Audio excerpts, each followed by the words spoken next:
The Unapologetic Rise: Why Authenticity Trumps Conformity Every Time.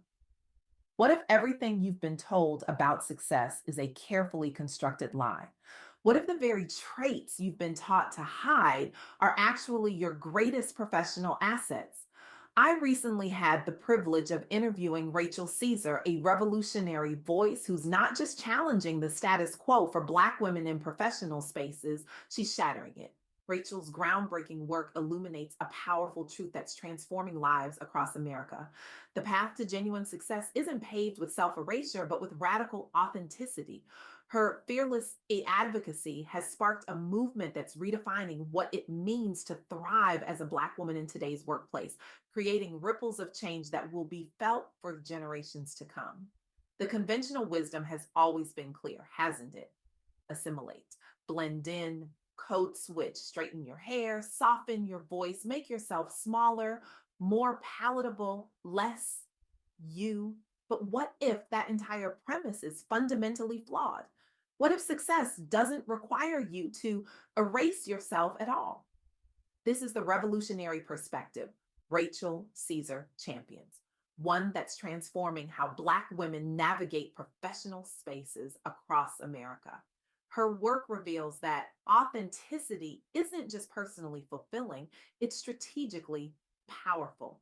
Consider this: we've been sold a dangerous myth that professional excellence and cultural identity exist in opposition, that to climb the ladder, Black women must leave crucial parts of themselves behind, that success requires sacrifice, not of time or effort, but of self. This narrative isn't just wrong, it's destructive, and the evidence against it is mounting. Let me share what I've learned from Rachel's groundbreaking research and the powerful stories she's documented. The first key insight: authenticity is power, not a liability. When Sheila Johnson co founded Black Entertainment Television, she faced immense pressure to conform to mainstream media norms. Investors questioned whether authentic Black culture could succeed on television. The industry expected her to water down her vision to make it more accessible, code for making it less authentically Black. Johnson grew up witnessing the painful underrepresentation of Black voices in media. Every television show, every magazine, every billboard reinforced a singular message. People who looked like her weren't valued in America's cultural conversation.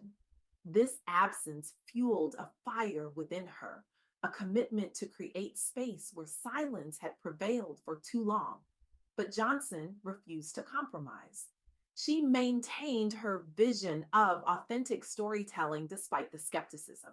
She built alliances within the community. She leveraged her business acumen while staying true to her identity as a Black woman leader. The result: Bad E became a cultural touchstone that amplified diverse narratives.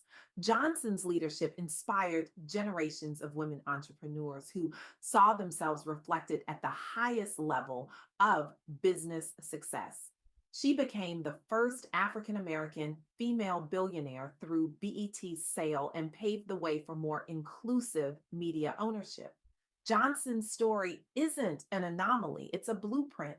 Or consider Ursula Burns, who rose from humble beginnings to become the first Black woman CEO of a Fortune 500 company, Xerox.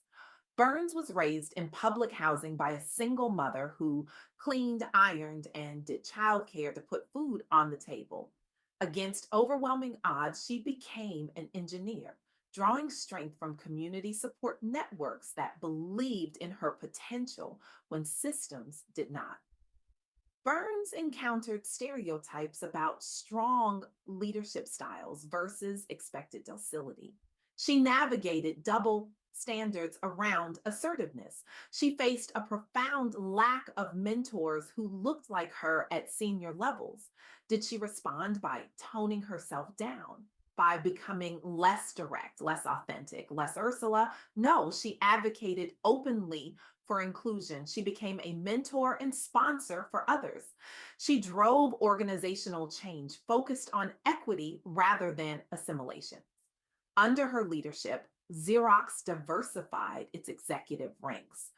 Burns' story continues motivating young leaders today.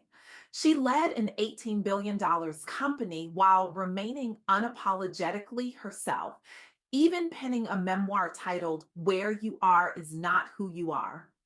These women didn't succeed despite their authenticity, they succeeded because of it.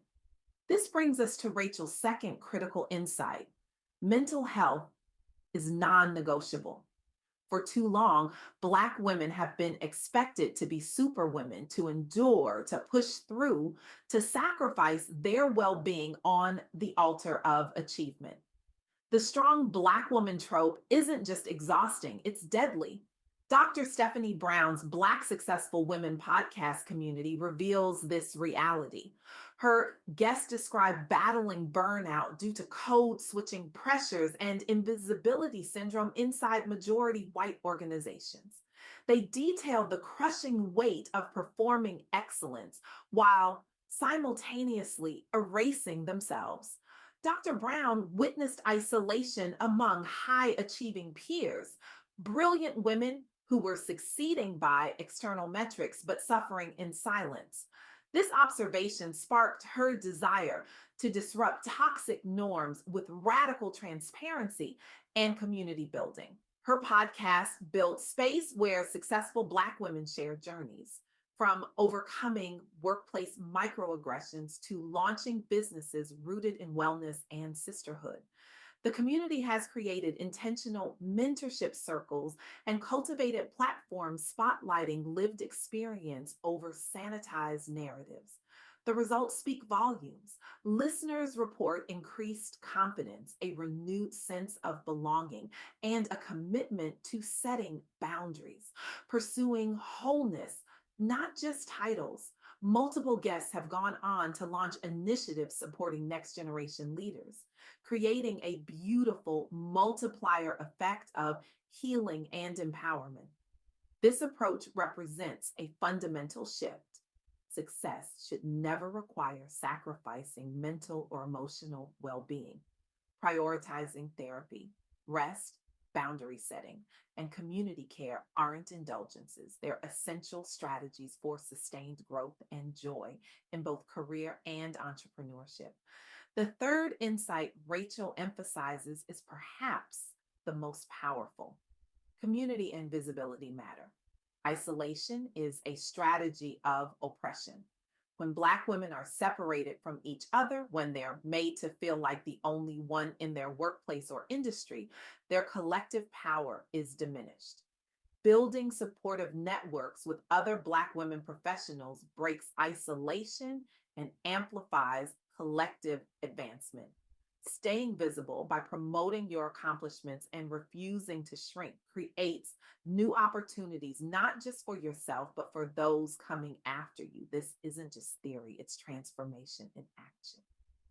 Now, imagine what would happen if more people and organizations embrace this perspective, that authenticity, mental health, and cultural belonging are non negotiable elements of true success.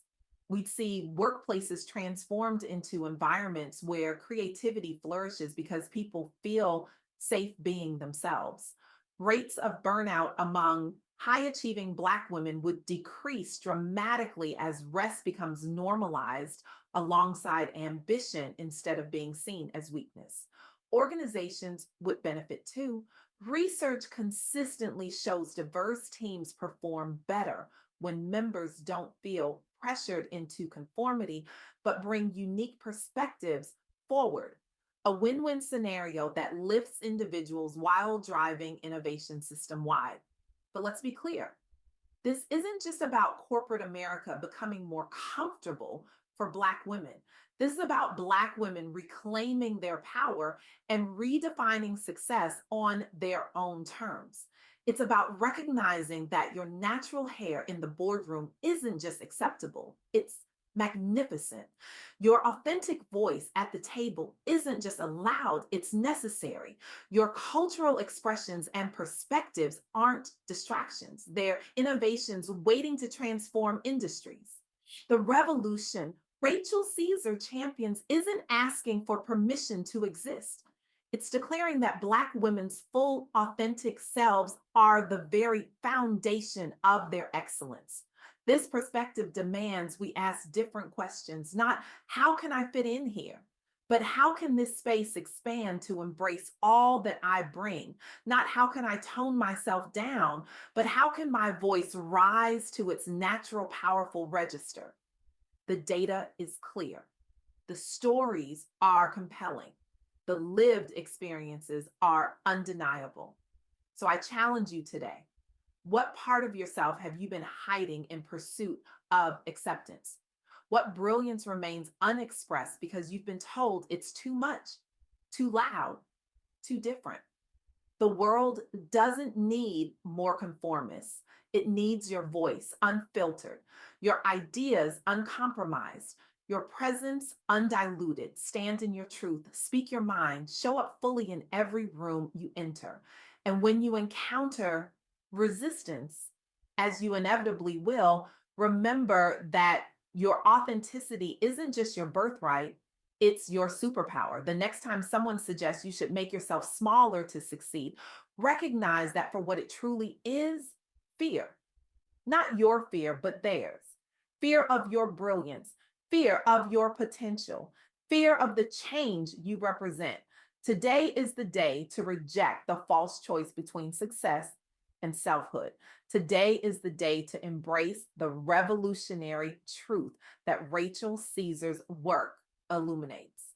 You don't need a golden parachute when you were born with wings. Spread them, soar, and watch how many others follow your flight path to freedom.